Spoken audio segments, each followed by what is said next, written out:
Good afternoon. Hello, dear friends. Let's start with an amazing and an extremely interesting story today. The title of the story, I think it's visible on your screen. It's by Leo Tolstoy, and the title of the story is How Much Land Does a Man Needs? I think you might have heard the name of Leo Tolstoy.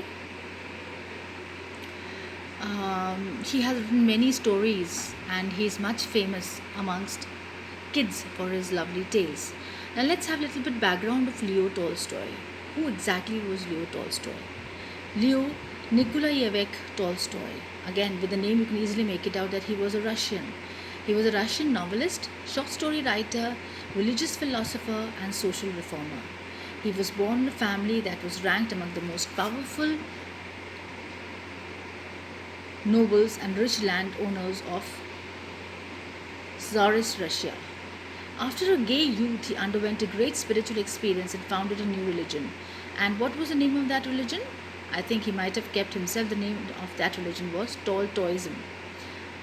It was based upon his conviction that the whole message of Christ is that he resists not evil. Now, this is what I think was the crux of the religion. In fact, when he entered into spirituality, he developed this kind of a message and spread this message throughout the world.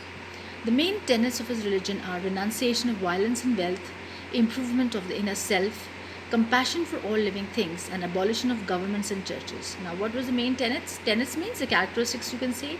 Otherwise, you can say what exactly the religion bent upon spreading and making people aware of. What was it? That renunciation of violence and wealth. Of course, you know what is the meaning of renunciation? That is removing of violence, all kind of violence. He's talking about wealth, of course. Then wealth to some extent, improvement of the inner self. Of course, inner self is extremely important. Then compassion here means pity for all living things, and abolition of governments and churches. Abolition means removal, or in other words, you can say that destruction. Just remove them, destroy completely. They should not exist. He never wanted that governments and churches should exist.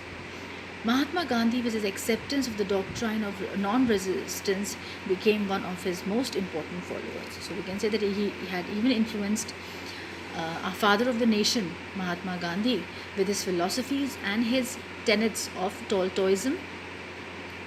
Now, as he is famous for his short stories, and as I think you might have heard, there's a movie also that is being made on this story, based on this story, Do Gaz Zameen, something like that.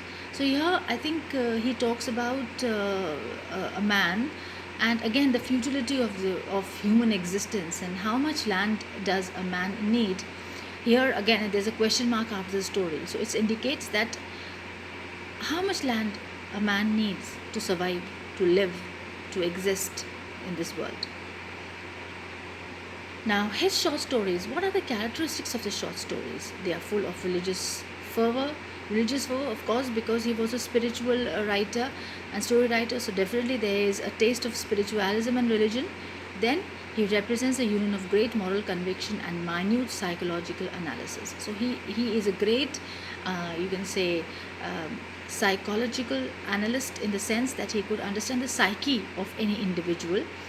The character that we talk and speak about here in the story, he very well understands and analyzes this character. What exactly, what is when a mind is often at war with itself, what happens, how does it affect the decision of an individual? This exactly happens in the story. Now, there are a few examples of his best known works. I think War and Peace is a very famous work of Leo Tolstoy. Apart from that, you have many other stories, 23 tales and other short stories. Now here, in fact, in the story, a kind of an introduction is given of the story, how much land does a man need, what the story is about. It is a story in the moral fable tradition. Again, of course, you know, what is fable, what is moral, and tradition. Again, there has to be, in any story, there has to be a moral, and of course, it has to follow a kind of a tradition. The theme of human greed and temptation is very conventional. So here, we come to know that what is the basic theme of the story. The basic theme of the story is human greed and temptation. And of course, greed and temptation, these are the very basic evil things in an individual, which definitely destroys a person till the end. But it is of approach. It is treated by Tolstoy with artistic restraint, freshness of approach, and subtle irony. So again, what happens in the story?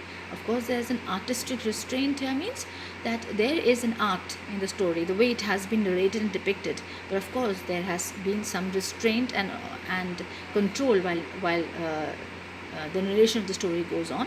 Then of course also there is freshness of approach, means approach and attitude of Leo Tolstoy towards the story has been quite fresh. And of course there is subtle irony. You know what's an irony as students of literature? Irony, of course, there is subtle. Everything is ironical in a very subtle way. Subtle means in a very in a way in which it cannot be treated as something which is direct. It could be understood in a very tiny and a meager form. In spite of carrying an ethical message, the narrative is extremely effective. So, in spite of the fact that it has an ethical message, you know what are ethics? Ethics and morals we generally talk about nowadays a lot.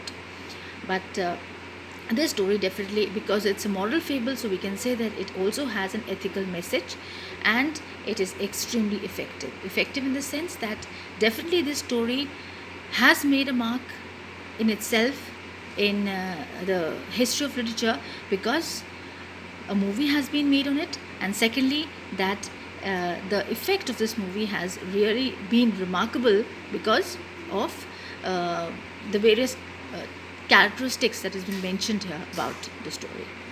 So we'll continue with the story with unit 1 in the next class. Thank you so much.